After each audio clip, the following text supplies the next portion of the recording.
सरोकार। लखनऊ में Shalimar Gallant apartment में इनकम टैक्स का छापा। तो शालीमार गैलेंट अपार्टमेंट में इनकम टैक्स की छापेमारी देखने को मिली है। महानगर में शोभित अग्रवाल के फ्लैट पर भी आईटी की रेड पड़ी है। शालीमार गैलेंट अपार्टमेंट के D502 फ्लैट में आईटी की छापेमारी देखने को मिली है। सुबह से ही ये छापेमारी लगातार जारी है। शालीमार गैलेंट अपार्टमेंट में इनकम टैक्स की टीम ने छापेमारी की है। महानगर में शोभित अग्रवाल के फ्लैट पर भी आईटी की रेड पड़ी है। शालीमार गैलेंट अपार्टमेंट के D502 फ्लैट में ये छापेमारी की कार्रवाई लगातार जारी है। तो आपको बता दें कि लखनऊ के शालीमार गैलेंट अपार्टमेंट में इनकम टैक्स का छापा पड़ा है। इस खबर पर ज्यादा जानकारी के लिए हमारे सहयोगी मोहम्मद कलीम हमारे साथ जुड़े हैं। कलीम, लखनऊ में ही सुबह से ही इनकम टैक्स की छापेमारी शालीमार गैलेंट में पड़ी है, क्या कुछ पूरा मामला बताया जा रहा है?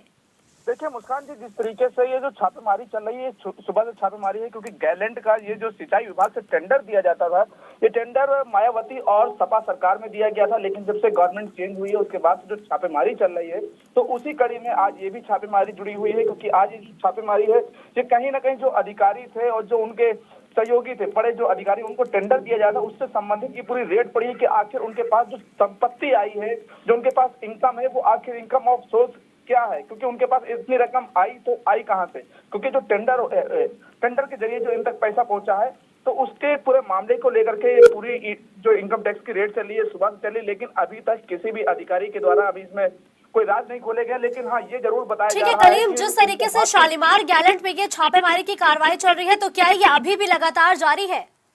जी, ये छापेमारी अभी भी चल रही है क्योंकि उनके हाथ में कुछ दस्तावेज भी लगे हैं। उस दस्तावेजों को जब्त कर लिया गया है और जो वहां पे छापेमारी, उसके तहत कहीं ना कहीं ये कहा जा सकता है कि छापेमारी के बाद जो और कुछ सुराग मिलेंगे उसमें कुछ गिरफ्तारियां भी हो सकती हैं। लेकिन ये जो रेड है, ये रेड सुबह से ही चल रही है क्योंकि ये रेड एक बड़ी रेड मानी जा रही है। क्योंकि ये केवल लखनऊ में ही नहीं, यूपी के कई जिलों में रेड पूरी चली है।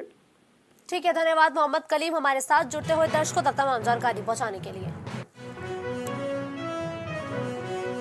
परिवहन मंत्री दयाशंकर सिंह का एक बड़ा बयान सामने आया है। परिवहन मंत्री ने एक बड़ा बयान दिया है। यूपीएसआरटीसी की वेबसाइट साइबर ठगों ने हैक की है। तो दयाशंकर सिंह ने इस बात की सूचना दी है कि जानकारी के बाद मुकदमा भी दर्ज करा लिया गया है।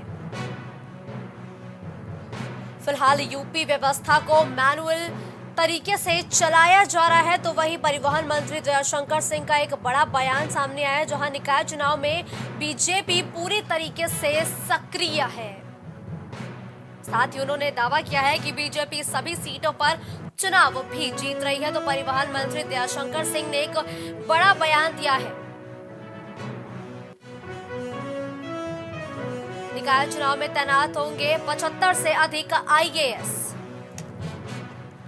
सभी 75 जिलों में प्रेक्षकों की तैनाती के लिए एक पैनल का भी गठन किया जाएगा। तो निकाय चुनाव को लेकर प्रशासन पूरी तरीके से मुस्तैद है। यूपी सरकार ने राज्य निर्वाचन आयोग को पैनल भी भेज दिया है, जो सभी 75 जिलों में तैनात रहेगा। आयोग से अनुमति के बाद ही अफसरों की तैनाती की जाएगी। तो यूपी में 2 चरणों में निकाय चुनाव हो रहे हैं। पहली तारीख 4 मई और दूसरे जो मतदान है वो 11 मई को होगा और इसके परिणाम 13 मई को आएंगे, जिसके लिए तैयारियां लगातार की जा रही हैं। 100 से अधिक अफसरों के नाम भेजे गए हैं राज्य निर्वाचन आयोग को, जिसके बाद ही जो नामों पर मुहर लगेगी। लखनऊ में नए अंदाज में नजर आएंगी स्टेट स्पेशल इन्वेस्टिगेशन टीम। विभाग को प्रभावशाली बनाने के लिए बढ़ाए जाएंगे 192 पद। विभाग को प्रभावशाली बनाने को लेकर जल्द भर्तियां भी शुरू हो जाएंगी। तो 192 पद और बढ़ाए जाएंगे। एसएसपी रैंक से लेकर चतुर्थ श्रेणी तक के पद खाली है, जिस पर अब भर्ती की जाएगी। तो नए अंदाज में अब नजर आएंगे state special investigation team. Lucknow में हाई टेंशन लाइन की चपेट में आकर एक संविदा कर्मी की मौत की खबर सामने आई है। नादरगंज पावर हाउस में संविदा पर तैनात था युवक।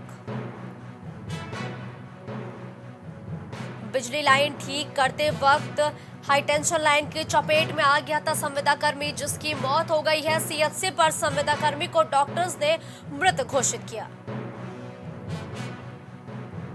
घटना की जानकारी मिलते ही परिजनों ने जमकर हंगामा भी किया है। तो एक संविदा कर्मी की मौत की खबर है, वहीं डॉक्टरों ने भी परिजनों से अभद्रता की है। हंगामा कर सीएचसी से जबरन अपने साथ शव ले गए परिजन। पुलिस के मौके पर पहुंचने से पहले ही शव को परिजन जो है वो अस्पताल से ले गए हैं। तो मोहनलालगंज के दौलत खेड़ा गांव का ये पूरा मामला बताया जा रहा है। कुछ भाव पुष्प। आप देख रहे हैं प्राइम टीवी, सच साहस सरोकार।